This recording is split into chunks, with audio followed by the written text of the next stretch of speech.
The 876th edition of the MMA Gambling Podcast on the Sports Gambling Podcast Network is brought to you by Underdog. Get up to $1,000 deposit match when you sign up at UnderdogFantasy.com and use promo code MMA SGPN.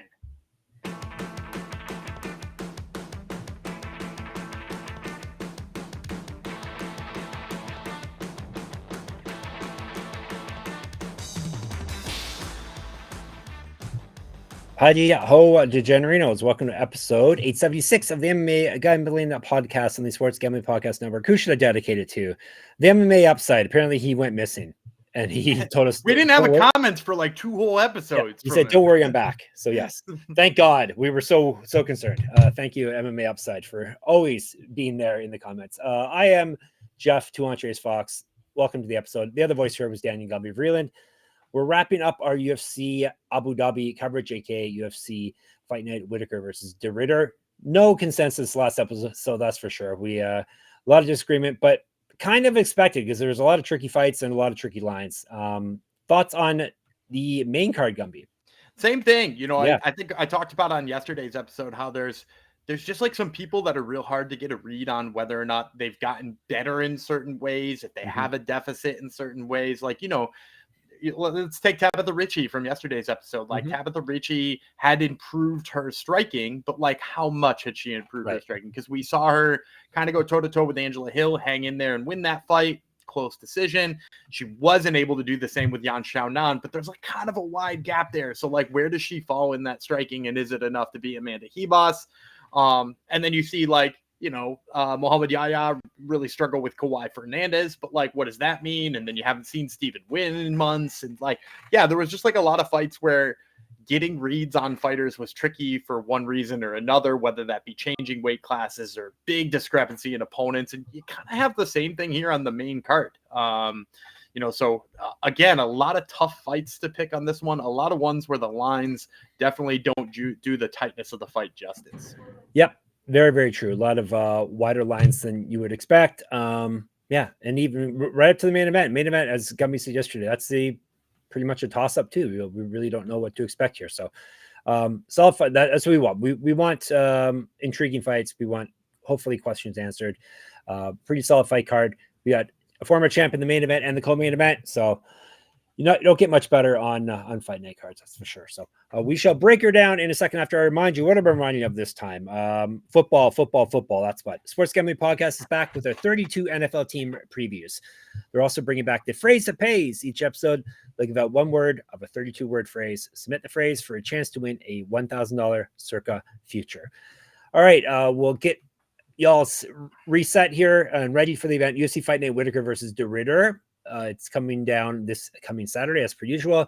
Noon Eastern start time though, so don't be looking for UFC at nighttime. Don't be getting your bets in late.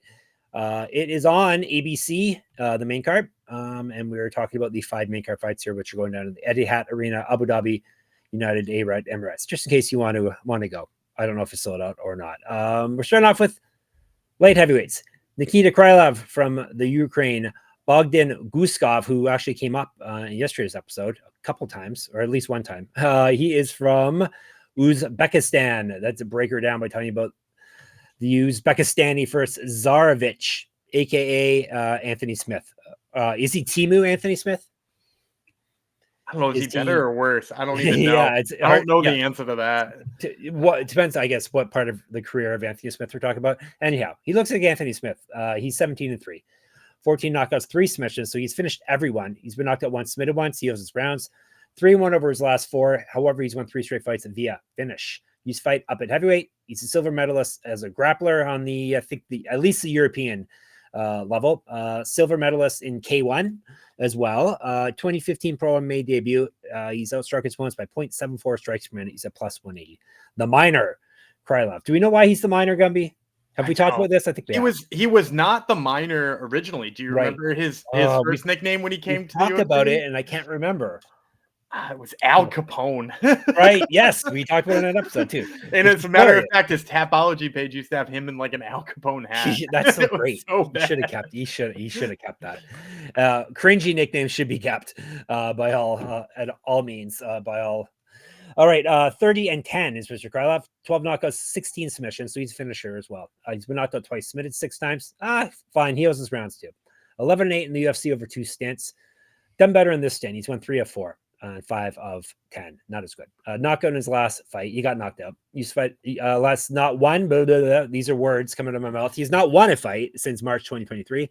He's a regional champ, 2012 pro MMA debut. He's got an inch of reach over Guskov. Better striking stats, more active landing strikes. Better grappling stats as well. He's outstruck his opponents by 1.84 strikes per minute, minus 185. I always kick off the main card. Give me the minor. Give me Al Capone here. Still don't know how good Guskov is. I think Krylov is definitely better on the ground. I think he can hang on the feet as well. So I'll take the minor. Yeah, I'm with you on that one. I think it's the ground game of Guskov that makes me in on Krylov here, because if you watch Guskov's fights, like he's had notorious issues with being on the ground, right? Like Billy Akolena, who we talked about on last episode, like took us back in the first round and was there the whole time. I mean, his lone loss in the UFC was when he got taken down and submitted almost immediately by Bogdan Ozdemir. Like, he came to the UFC a prospect where I was like, hey, we gotta pay attention to this guy. And in fact, I even think I took him in that Ozdemir fight, and then I was just like, oh, he can't grapple worth a lick. You know, like his grappling, especially the submission defense in that one, just like didn't hold up. And then when you look at Krylov, like, you know, I'm pulling up some stats here. He had 7 takedowns on Volkan Ozdemir, only a couple of fights ago, right? And, you know, Volkan Ozdemir, tough guy to take down that many times. He took him down 7 times, took down Ryan Spann a couple of times and submitted Ryan Spann, who's notoriously a pretty good submission specialist. And yeah, he did get knocked out by Dom Reyes, and that's it's another one of those situations like where do we rate this? Because if he got knocked out by Dom Reyes 4 fights ago, we'd be like, okay, well, he might as well retire. But like now, Dom Reyes almost looks like he's back, right? Like, we need to pay attention to this guy now. So, you know, for me, I'm going to say Krylov's ground game just way too much for him here. He's one of those guys that when he gets the submission too, he doesn't let it go. So, yeah, get me Nikita Krylov. All right. Yeah, that's the thing with grappling. You don't know. Some guys can hide their grappling forever because no one ever takes them down. So yeah, and I think that happened on the regional scene for Guskov, right until Ozdemir, you know, sort of exploited it. Yeah, you know pretty quick if a guy can strike or not, but grappling they can kind of hide. All right, we are going way down now, flyweights now. Asu Almabayev, he is from Kazakhstan. He is fighting Jose Ochoa from Peru. It's Jose, right? It's Jose because it's from Peru. Peruvians say Jose. All right, we tell you about him first. These guys' nicknames are very similar. We have Kalfizer for Ochoa and Zulfikar for Almabayev. We'll tell you about Ochoa first. 8-1 with 1 no contest. He's been 7 knockouts, 1 submission, so he's finished everyone. He himself has never been finished. He still has his rounds. Taking this fight on short notice. 1-1 in the UFC. He's won 3 of 4. Won his last fight via TKO. 3 inches height, 2 inches of reach over Almabayev. 6 years younger, which is pretty significant for 125s. More active landing strikes. He's outstruck his opponents by 0.99 strikes per minute. He's at plus 101. Almabayev, as I said, Zulfikar, 21-3, 3 knockouts, 9 submissions. He's been knocked out twice. 4-1 in the UFC. He's won 17 of 18, but he did get TKO'd in his last bout. He's regional champ. He's fight at 135, 2013 pro MMA debut. Better grappling stats than Ochoa, minus 105. So pretty much a pick 'em. Yeah, and another one of those fights where you're like, how do I line Asu Almabayev? Because he got toasted by Manel Cape when Cape came with like his A game, right? Because we've seen Cape come with his D- game or F game, but he came with his A game, and he just like, you know, Almabayev didn't belong in there basically. And then we've seen him. Who did he beat up other than that? He beat up Jose Johnson, you know, like, so like the guy who beat up Jose Johnson or lost him Nail Cape, like that's like a huge range. And on the other side of things, like Ochoa has looked pretty damn good in both of his fights. I know he took his debut on short notice and like hung right in there with Lonair Kavanaugh, who's, you know, as good of a prospect as you're going to get at flyweight right now. And then in the second fight, man, did he take it to Cody Durden, you know, just like absolutely pummeled that guy. I've been back and forth on this one a dozen times. I think I'm going to go Ochoa. I think for me, the difference maker is that like when pressured and his takedowns failed, or he didn't get enough, you know, top control out of his takedowns, Almabayev panicked. Almabayev got backed up when his wrestling didn't work. He started doing that thing where he turns his shoulder and runs away. And if you're going to do that against Ochoa, I mean, he's shown crazy knockout power for a dude who's 125 pounds. Like, he'll punish you. And Almabayev was preparing for that fight and still didn't have the cardio to deal with it. And, like, Ochoa has had like crazy cardio even in fights that he jumped in last second. So, like, I like the cardio a little better. He has been taken down before by Cody Durden, but he popped right back up. There was like no control time there either. I think if he does that a couple of times to Almabayev, the strikes are going to open up. So give me Ochoa here as the slight dog. Tight one, as the line suggests. I'm taking Almabayev due to the grappling. I think he can get his grappling going. I think you taking a grappler while I take a striker. back-to-back grapplers. Shoot, Krylov. Yeah, in the short notice, obviously, I tend to fade short notice guys, but Ochoa has experience doing it. But he lost nonetheless, but still experience. But tight fight should be a good one as well. All right, before we dive into more winning plays, let me tell you about Circa Million and Circa Survivor. The world's greatest sports book, Circa Las Vegas, is hosting the world's biggest pro football contests. Circa Million, Circa Survivor, and Circa Grandissimo with over $21 million in guaranteed prizes. You can't call yourself a true degen if you're not competing in the Circa football contest. Come hang out with SGPN at the Circa contest weekend, August 21st to 23rd, for an amazing weekend, including live shows and open bars. Plus, you get 15% off a stay at the Circa with promo code SGP15. The contests are open to everyone. Sign up in Nevada. Play from anywhere with the help of SGPN's official proxy. Go to footballcontest.com and use promo code SGP to get $50 off your proxy fees. And Underdog Best Ball Mania is happening all summer long, giving away $15 million in prizes, including $2 million to first place. No waiver wire, no arguments about trades. Best Ball is the best way to play fantasy football. Underdog is also a great place to play at Pick'em, where you win up to 500 times your entry. Gumby, do you have a play for the people? Yeah, I said yesterday I was all in on Charlie Morton, which that remains too, thanks to maybe a sponsor we'll talk about in a second. But I'm also going to go all in on my guy Reese Olson here. Reese Olson has been pretty damn lights out lately. He picked up 6 strikeouts the last time he was out there against Texas. And we're going to go with the higher than on his strikeouts against the Blue Jays. I know the Blue Jays, hard team to strike out, but on Thursday, we'll take the higher than on Reese Olson's strikeouts. All right, take that and take our code MMASGPN. That way you get to claim a special pick and first-time deposit offer up to $1,000 in bonus credits. So UnderdogFantasy.com, promo code MMASGPN. We are jumping back up to, actually, we're just going up to middleweight this time. Shara Magomedov from Russia. Marc-André Barriault from Canada. Hooray. 185, let's break it down. Power Bar, one of our most favorite nicknames. He is 17-9. That would be Barriault. 17-9 with 1 no contest, 11 knockouts, 1 submission, knocked out 3 times, submitted once, 6-8 with 1 no contest in the UFC. He's won 1 of 4 and 4 of 9. Won his last fight via knockout. He's failed a drug test in the past. He has multiple regional championships on his mantle. Correct. Get our merch. Get all the good stuff. sportsgamblingpockets.com/store. He's fight up at 205. 2014 Pro MMA debut. An inch reach over Magomedov. More active landing strikes and better grappling stats than Magomedov. Even though his name's Ov, he's outstruck us once by 0.45 strikes per minute. He's at plus 505. Shara Bullet is 15-1 with 12 knockouts. He's never been finished in a fight. 4-1 in the UFC. He did lose his last bout. He used to fight down at welterweight, up at 205. Muay Thai champ, a left way champ, an inch taller than Barriault, 4 years younger.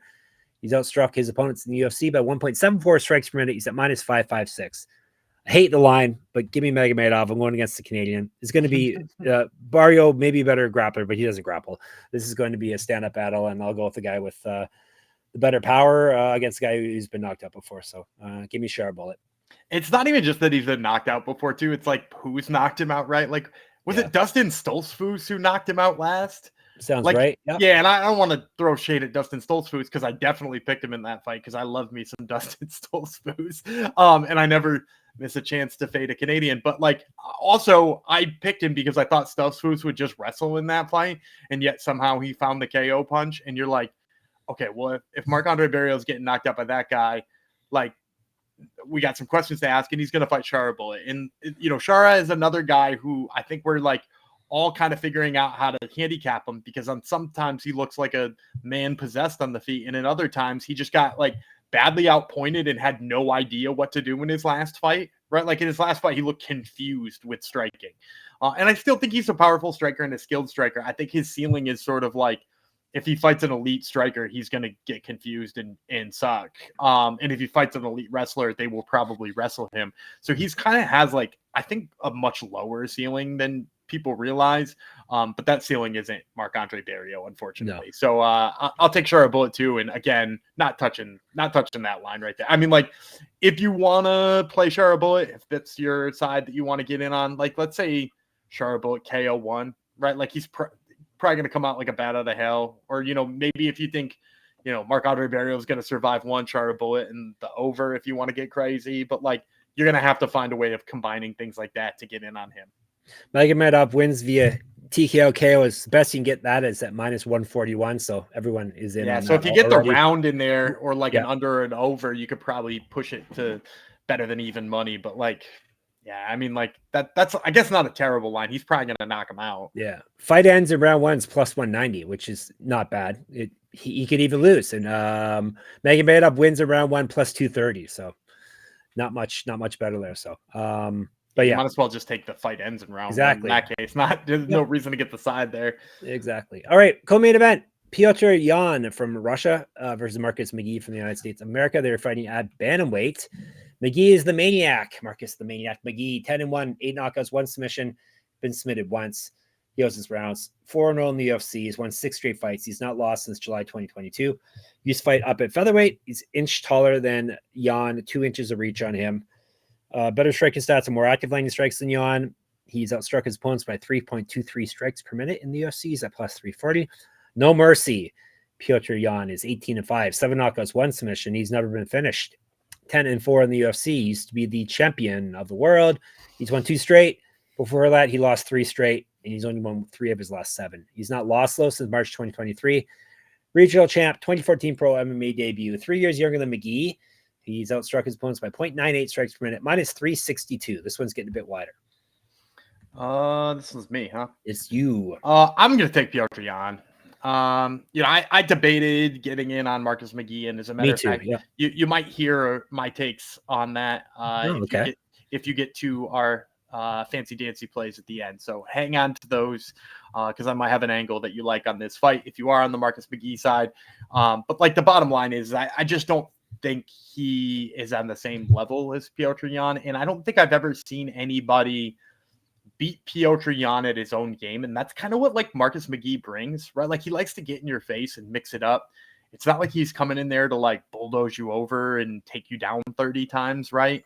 And really, like if you look at the losses on Petr Yan's record, the only people who have ever really truly beat him are people who out wrestled him. Right? Like, you know, Aljamain Sterling beat him the second time. And I mean, technically beat him the first time too. But like beat him the second time just by getting his grappling going.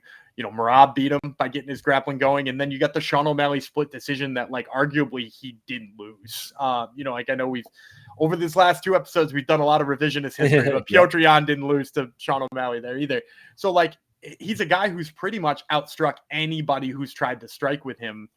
And then, you know, Marcus McGhee is going to try to strike with him. And who's the best guy that Marcus McGhee has ever outstruck? Jonathan Martinez. You know, and, you know, no shade on Jonathan Martinez, but we're talking levels here, right? And again, this is why it's hard to get reads on some of these fights this weekend. It's because, like, that's a huge step to go from Jonathan Martinez to that. And, you know, Marcus McGhee's ground game is a little susceptible, I think, too. Not that I think Petr Yan's going there, but, you know, the guy who submitted Marcus McGhee, his own loss, is fighting an LFA this weekend, and he's 1-3 in his last, 1-2 in his last 3 fights. That's Rafael Do Nascimento, who we like on this week's too. But, you know, I just think Petr Yan, craftier on the feet, smarter in the way that he puts his combinations together, good with pressure. Might have a little bit of issue with the energy earlier from McGhee, but like I think he settles in and outboxes him here. Yep, Yan seems to have steadied himself and is back on track now. This is too much of a jump up for McGhee. I want to say too much too soon, but he's 35 already. So, he's not young, and he looks 75. I was gonna say he looks 45, but yeah. So you kind of have to, you know, fast track him. Obviously, if he wins this belt, then he's right in the mix for a title shot. But I don't think he's going to. I think Jan's, excuse me, as Gumby said. I mean, and look at what Jan's done with, like, you know, let's use Corey Sandhagen as an example. Like, Corey Sandhagen can fight Jan's type of fight in terms of the striking and be elusive, and he still couldn't do it, you know? And so, like, if Corey Sandhagen can't do it, I don't know what chance Marcus McGhee has. Yeah. Yep. Sad because he's fun, but them's the breaks. We're both going with Jan here. All right. Before we get to the main event and our fancy place, let me tell you about mybookie.ag. MyBookie is your place to bet in every sport, including the MLB, WNBA, golf, and of course, football futures. MyBookie accepts customers from a ton of locations. They have easy deposit and lightning fast payouts using crypto. And of course, they have all the UFC lines we're talking about right now. When you do head over to mybookie.ag, sign up with our code MMASGPN. That way you get 100% deposit match up to $1,000. Terms and conditions apply. That's mybookie.ag, promo code MMASGPN. And you've heard us talk about Rhythm before, and they just dropped a game-changing feature called Power Trends. Essentially the best of the best of what their house model has to offer. These are AI-detected patterns where Rhythm's model has consistently won and has a high ROI. Think a strikeout prop that wins 59% of the time when the line and win probability hit a certain range. Power Trends are updated daily and exclusive to Rhythm. No touts, no noise, just clean data-backed bets. Here's some stats for you. MLB Power Trends are 254 and 147, which is a win rate of 63% and an ROI of 4.5% in their past 400 bets. WNBA Power Trends 35 and 20 since launch, 63.64% win rate, 20.7% ROI. Download the Rhythm app, check out Power Trends, and start betting smarter. You know we will be. Gumby's always on there. He finds that Charlie Martin's still good. He finds WNBA players info that he doesn't know about. You find everything there, right? Yeah, the WNBA one that I nabbed recently that was good was Sammy Whitcomb, higher than on her 3-pointers. You know, sites keep listing her at 1.5, and you know she's regularly taking like 6 or 7 attempts in a game, so getting 2 usually not a problem. So I've cashed a couple of times on that too. There you go. You can cash too. You can check it out for free by getting a 7-day free trial by going to sportsgamblingpockets.com/rhythm, RITHMM. We're to our main event. It is 5-minute rounds, 185. Robert Whittaker, the former champ from New Zealand and Australia. He reps both. Reinier de Ridder from the Netherlands. And let's break her down by telling you about de Ridder first. Reinier de Ridder is the Dutch Knight, RDR, you can also call him. He's 20-2, 5 knockouts, 13 submissions. He's been knocked out twice, 3-0 in the UFC. He's won 4 straight before that. He lost 2 straight. All 4 of those wins have come via finish. He's a 2-time, or 2 division, actually, 1 championship champion, biggest promotion in the world. He's fed at 205, multiple regional championships on his mantle. Correct. Get our shirt, get our merch, get all the good stuff. sportsgamblingpockets.com/store. 2013 pro MMA debut, 0-1-1 in pro grappling. He's a 2-time silver medalist in the European Championships in grappling. 4 inches of height, 5 inches of reach over Whittaker. Better grappling stats. He's outstruck his opponents by 1.04 strikes per minute. He's at plus 138. The Reaper, or Bobby Knuckles, for Whittaker, 26-8, 10 knockouts, 5 submissions. He's been knocked out 3 times, submitted twice. 17-6 in the UFC and the former champ. He's won 2 of 3 and 3 of 6. He got submitted in his last bout and got his jaw broken a whole bunch of ways. 2-0 the Ultimate Fighter and the champion. He's fed at 170. He's regional champ, 2009 pro MMA debut. He's also a wrestling champion. More active landing strikes than de Ridder. He's outstruck his opponents with 1.13 strikes per minute, minus 140. It's a tough one. I'm going dog though. I'm going de Ridder. Obviously, I like the role that he's going on. He's been much better overall than I expected him to be in the UFC. Much better on the feet. I think he's actually going to be a hang on the feet with Whittaker, and then I think he can get his grappling going. Whittaker is a very good wrestler, but he's mentioned how his jaw has been an issue for him. So I wonder if RDR is actually going to target that. I think he can get him to the ground. If it does stay on the feet, I think he can hang on the feet as well. He's much bigger than him, and like I said, he's shown in the UFC he can. I guess lesser competition, mind you, but it's much less. And that's that's been the theme of these 2 episodes, right? Is that like, yeah, he hung on the feet with Bo Nickel. Right. Who we don't know if he actually knows how to strike yet because of the way the UFC has match made him the whole time. Yep. And with Robert Whittaker, same thing with his grappling defense. Like, is it good? Because he stuffed Ikram Aliskerov, but he didn't stuff Khamzat Chimaev. Right. And how large is that gap? I don't even think we know how large that gap is, which is like kind of the tricky part of it all. I'm gonna go De Ruyter too. Yeah. For me, the difference maker is, like you mentioned, the reach. The reach is really big here. It's a 4-inch reach, 4 inches of height. I think that's gonna force Robert Whittaker to wind up being in a lot of clinches here. And I'm not as confident in De Ruyter striking as you just were, but I do think like where he could sort of make hay is in the clinch. Like I think as long as he winds up in the clinch repeatedly and he can work his knees, and Robert Whittaker has to worry about whether or not that takedown's coming, because he's a black belt not just in jiu-jitsu, but he's a black belt in judo too. Like the fact that Whittaker will constantly have to be worried about that, I think is a problem. And then, on top of all that, you said you thought he could get him to the ground. I'm kind of with you on that one. At first, I had my doubts, but I watched a really nice couple breakdowns by Stefan Struve. Stefan Struve was doing a breakdown of some of his grappling choices along with Tom Aspinall.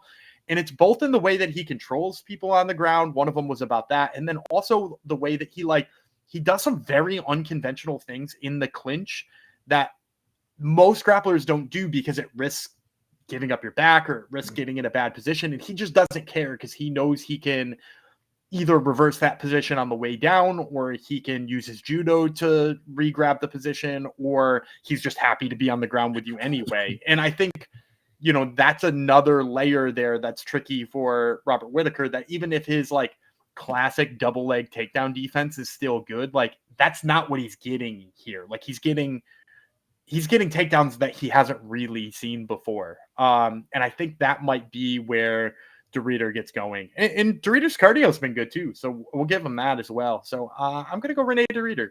All right, let's recap and get you some more plays. We both have De Ruyter, both have Jan, both have Magomedov. The only one we differ on, I have Almabayev, he has Ochoa. Closest fight on the card, though. Real close fight, yeah. Yeah, we both have a Krylov. All right, locks, dogs, props, and a Hungry Man Jong something. Do you have me figured out this week, Gumby? You're first this week. I don't know if I do. Nikita Krylov? Yes, Nikita Krylov is my lock. Minus 185. We just talked about him. I don't have to go through it again. All right. And I'm gonna go Bryce Mitchell. I don't love. Feels yucky. Yeah, feels yucky because that guy's a nut. But on the same token, I really like the matchup here. He's got him moving a bantamweight worries me a little bit, but the line is juicy. So I'll take it. Who's my dog, Gumby? You're gonna take. I think you're just gonna go De Ruyter. I am. Yes, De Ruyter. Yep. Yeah. And for you?